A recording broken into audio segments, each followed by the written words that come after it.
Welcome back, guys. We've had a lot of people asking, can I make Greek style yogurt in the yogurt maker? So we thought we'd do a video today just showing you how to do that. This process is really similar to our regular dairy style yogurt.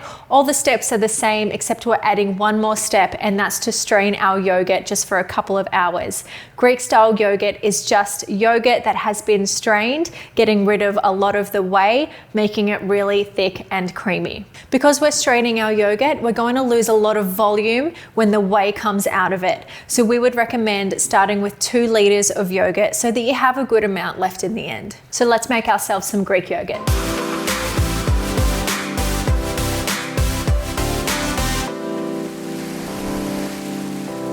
So this is what you're going to need. 2 liters of full cream milk, some yogurt starter. We're going to use 1 5-gram sachet of the Yo Gourmet yogurt starter today. You'll need a digital thermometer, a whisk, and a heavy based pot. For later, you're going to need a nut bag or some muslin cloth, a strainer or a wooden spoon, and a bowl. As always, before we get started, we need to make sure that all of our equipment is sterilized. And that means our thermometer, our whisk, our pot, and our yogurt jar. Now we can add the milk straight to the pot, and then we're going to take it over to the heat and gently bring it up to 82 degrees and hold it there for around 10 minutes.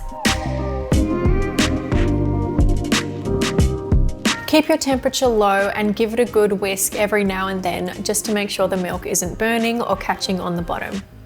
Once you've held your milk at around 82 degrees for 10 minutes or so, you can take it straight off the heat, and now it's really important to let that milk cool right down to below 42 degrees before you add your yogurt starter. If you add it before it's cooled down enough, then that temperature is going to start to kill off the good bacteria. Now we can add our starter culture. As I said before, I'm going to use 1 5-gram sachet of the Yo Gourmet brand of yogurt starter. Add it straight to your milk and give it a good whisk through. You can now put the lid back on, put the container back into the machine, fill up the water bath, and punch in your time and temperature settings, which is going to be 24 hours at 38 degrees. Then press confirm to start incubation. Once the 24 hours is up, you can turn the machine off, take the lid off, and we'll put it in the fridge for around 6 hours to set and chill. Once your yogurt has chilled, you can put it into a nut bag or use some muslin cloth if that's what you have.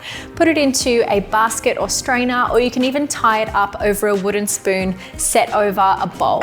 We're going to let the yogurt hang for around 2 hours, where a lot of the whey is going to drip down into this bowl. You just want to make sure that the bottom of the bag isn't touching the whey as it comes through, and after around 2 hours, you're going to be left with a really nice creamy Greek style yogurt. You can let this strain at room temperature just on the kitchen bench if you like, but if it's really hot in the room, like in the summer months, then it's probably best to pop it in the fridge and let it strain in there. Draw up the sides of the bag, trying not to squeeze it. Let time and gravity do its job. You can walk away now, and when you come back, your Greek style yogurt will be ready for you. Our homemade yogurt has been dripping here for around 2 hours now, and you can see how much whey has come out in the bowl below. Check out our blog post that we'll link below on all the different things that you can do with the leftover whey. We're going to put our yogurt back into our yogurt container now. It can go straight into the fridge, ready for you to use as you like.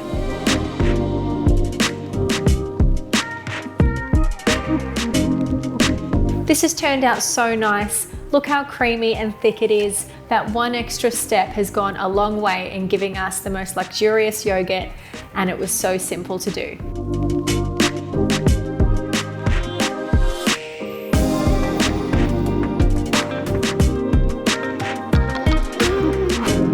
If you love your Greek style yogurt, then you're going to love this recipe, even better than store-bought, because we know that it's packed full of good probiotics. Make sure you give this one a try at home and let us know how you go in the comments section below.